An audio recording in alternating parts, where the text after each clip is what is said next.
Peuple béni de Dieu, bonjour. Ce matin, nous allons continuer notre série dans l'évangile de Jean au chapitre 9, versets 10 à 11, sur le thème Jésus-Christ l'a fait. Il est écrit, je lis le verset 10. Ils lui dirent donc, comment tes yeux ont-ils été ouverts? 11 y répondit, l'homme qu'on appelle Jésus a fait de la boue, a oint mes yeux et m'a dit, va au réservoir de Siloé et lave-toi. J'y suis allé, je me suis lavé et j'ai pu voir. Voilà l'aveugle né qui continue dans sa rencontre avec Dieu et explique le process de comment est-ce que, après le questionnement des gens, il a pu recouvrer la vue. Jésus l'a fait. Il a pu expliquer le procédé. Et l'avantage dans le ministère de Christ, c'était qu'il faisait, comme il a dit à ses disciples, il faisait des œuvres en plein jour afin que la gloire du Seigneur soit manifeste.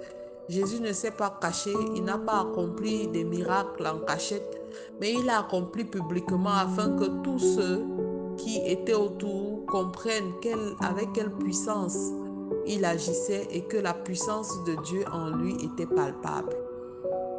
Il a fait devant plusieurs personnes et l'aveugle-né a pu porter ce témoignage suite au questionnement des, des gens qui l'ont connu, non seulement des voisins, mais de tous ceux qui cherchaient des occasions de chute contre Jésus.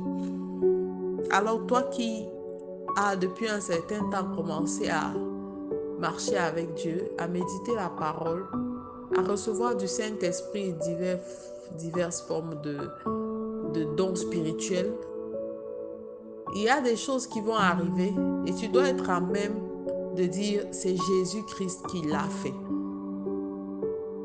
Il n'a pas cherché, l'aveugle-né n'a pas délivré, n'a pas cherché à embellir l'histoire. Il n'a pas cherché à extrapoler, à transformer la chose. Parce qu'il a été mis à l'épreuve pour essayer de juger quel était son niveau de foi ou l'authenticité dans l'histoire qu'il était en train de raconter. Ils seront étonnés, comme nous avons dit dans notre dernier enseignement, mais tu dois les étonner par ta manière d'être assis, ton confort dans tes déclarations. Tu n'as pas besoin d'exagérer, tu n'as pas besoin d'amener des arguments nouveaux. Tu es cette lanterne-là que Dieu a appelée, que Dieu a justifiée, qui doit briller pour d'autres personnes. Alors ton témoignage doit amener plusieurs personnes à comprendre et à croire la puissance agissante dans le nom de Jésus-Christ. Il a répondu en disant, l'homme qu'on appelle Jésus a fait de la boue, a oint mes yeux. L'homme qu'on appelle Jésus, avant je ne le connaissais pas. L'homme qu'on appelle Jésus, tu ne le connaissais pas avant. Et beaucoup chercheront à éprouver ta foi en te disant qu'est-ce qui s'est passé, comment tu as pu changer, qui a amené la transformation dans ta vie. Tu dois être capable de répondre de manière exacte et avec conviction. Un seul est capable de faire ces choses, d'opérer le surnaturel, de transformer ce qui n'était rien en quelque chose d'exceptionnel, de transformer la pauvreté en richesse, de transformer la faiblesse en force, de transformer tes manquements en richesse. Un seul est capable. Et celui-là s'appelle Jésus. En ce premier lundi de célébration de Pentecôte, nous avons vu ce que par la puissance du Saint-Esprit, les disciples ont pu être capables de faire le jour de la Pentecôte. Mais j'aimerais te dire que ce même esprit agit en toi.